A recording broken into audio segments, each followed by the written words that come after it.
Well, let's get the latest then on the situation on the ground in Ukraine from retired Air-Vice Marshal Sean Bell. And Sean, the big question here is why has Russia then decided to pull out of this grain deal? Yeah, I think it's worth providing a bit of context to this. So Ukraine is a bit of a breadbasket for the rest of the world, and grain exports are particularly important for out of Odessa. But of course, Ukraine is also paranoid that Russia will do an amphibious attack into Odessa as well. So this deal was always incredibly fragile. On Saturday, the Russians reported a massive attack against its Black Sea fleet out of Sevastopol. Involved 7 maritime unmanned vehicles and 9 unmanned air vehicles. We've got some footage here that's been shared by Ukrainian social media. The reality of which Sky has not been able to validate this as yet. Russian claims that all of the unmanned vehicles, air and maritime, were destroyed, but it also admits that there was some minor damage to its frigate.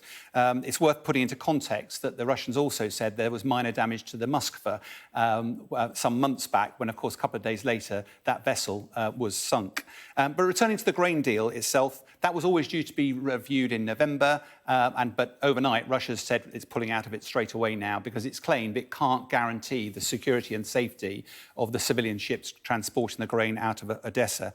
Russia's also claimed that this act against Sevastopol was a terrorist act. From a point of fact, the Russian military vessels have been involved in an act of war with Ukraine. That makes them completely legitimate vessels. And if they were the Grigorovich class of frigate, which is a cruise missile frigate, then Ukraine's been suffering for many days and weeks of attacks of cruise missiles, absolutely legitimate target. From a Ukraine perspective, most of the drones, all the drones look as if they were shot down, maybe not militarily significant, but strategically really important for Ukraine to demonstrate it can attack a long way away from the front line. And from the West perspective, it's really keen Ukraine doesn't attack Russian soil. But of course, Crimea is absolutely fair game. And what's the wider situation then on the ground looking like? Well, if we, again, we're focused on Bakhmut because around most of the country at the moment, Russian forces seem to be digging in for the winter. They're bringing all of these recruits in. But around Bakhmut, lots of really intensive fighting still going on. Lots of the reservists being brought in, huge casualties on the Russian side. And they are making progress, but it's about 100 metres a day, which is woeful from a military perspective. The Wagner group, remember that mercenary group? They're the ones who are leading here. They normally recruit high-quality people, ex-military.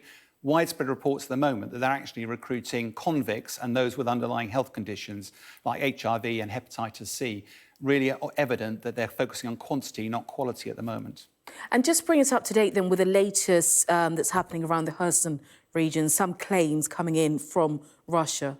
Yeah, Kherson's really important strategically because if Russia does pull out of it, it's a major setback for Russia. We've been trying to report on what's happening. We've seen heavy weapons come east, so we thought that was a precursor for withdrawal. Then we've watched Russia push people in. The honest answer, we don't know exactly what's going.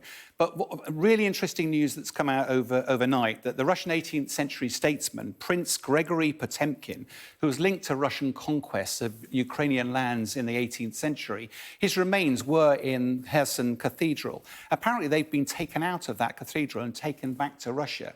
Now, given Putin's fascination with the history of the Soviet Union, this appears particularly symbolic. And from a military perspective, why would you take out the remains if you intended to stay in Kherson for the long term? That is the key question there. Very interesting development there. Sean, thank you very much indeed. It's Sean Bell there.